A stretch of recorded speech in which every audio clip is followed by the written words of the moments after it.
From their thrones deep-seated, the choirs of the eons declare the last of the demons, the kingdom is thine to inherit. What I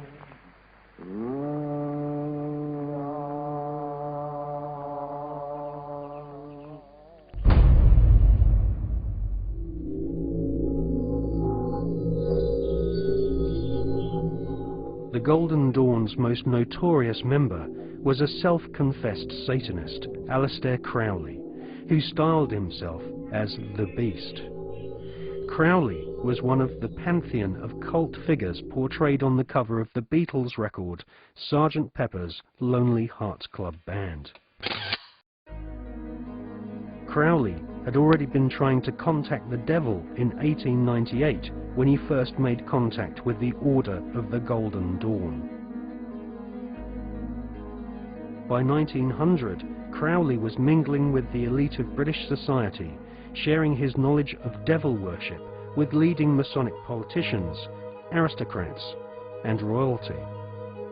Crowley was a full-time occultist and had no day job in which he had to hide his fascination with Freemasonry and Satanism. In his book, Confessions, Crowley claims he was initiated into Freemasonry at the Anglo-Saxon Lodge in Paris. He also recounts how he became master of one of London's oldest and most respected lodges, the Studholme Lodge, which is now rumoured to have Tony Blair as one of its members. Crowley shared Albert Pike's enthusiasm for the devil. In his book entitled Magic, Crowley writes, "The devil is this serpent, Satan.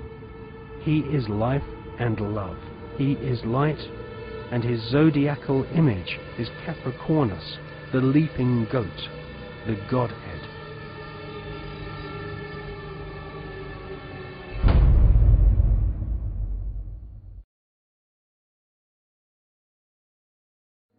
Secret societies often portray the Goat of Mendes sitting in the Baphomet position. A statue of George Washington himself, a high-ranking Freemason, shows one of America's founding fathers sitting in the same occult posture as Crowley's goat-headed devil.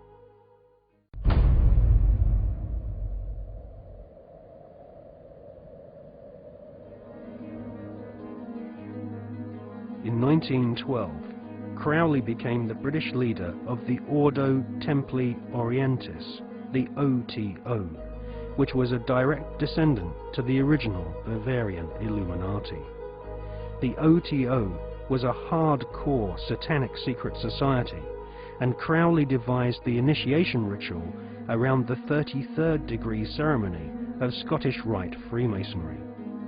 Crowley claimed the formation of the OTO was reconstituting Freemasonry back to its German Illuminati roots. Crowley wanted nothing less than to dance with the devil. He was impatient with the politeness of Masonic ritual.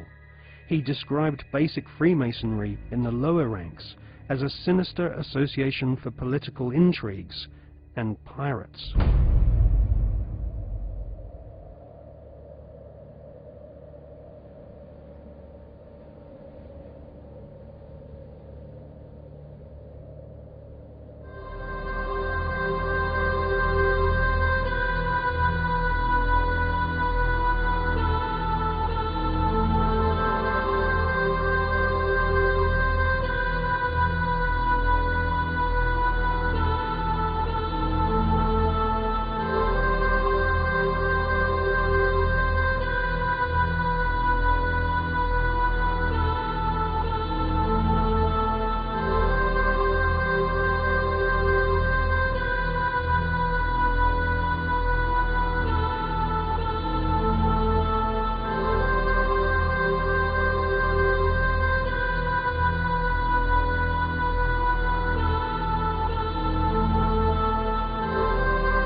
By 1900, Crowley was mingling with the elite of British society, sharing his knowledge of devil worship with leading Masonic politicians, aristocrats, and royalty.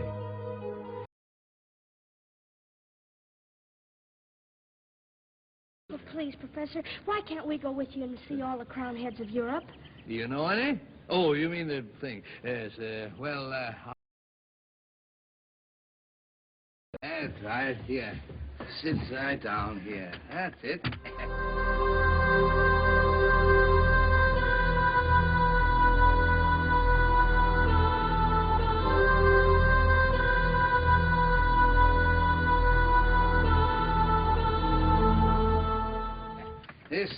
This is the same genuine, magic, authentic crystal used by the priests of Isis and Osiris in the days of the pharaohs of Egypt.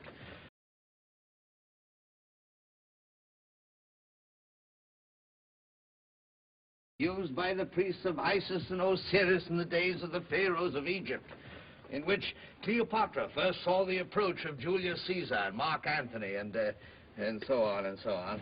Now, you'd better close your eyes, my child, for a moment in order to be better in tune with the infinite. We can't do these things without reaching out into the infinite.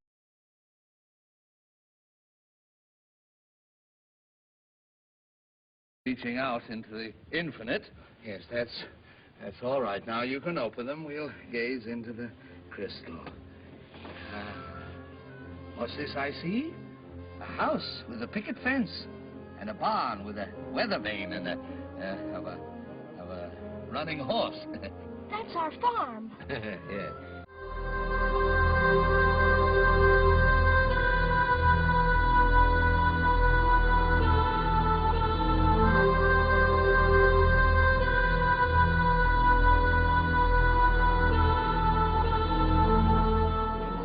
Munchkins want to know is, are you a good witch or a bad witch?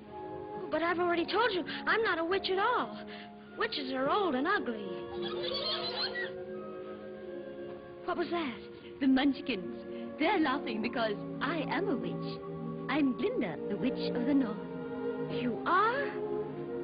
Oh, I beg your pardon, but I've never heard of a beautiful witch before. Only bad witches are ugly.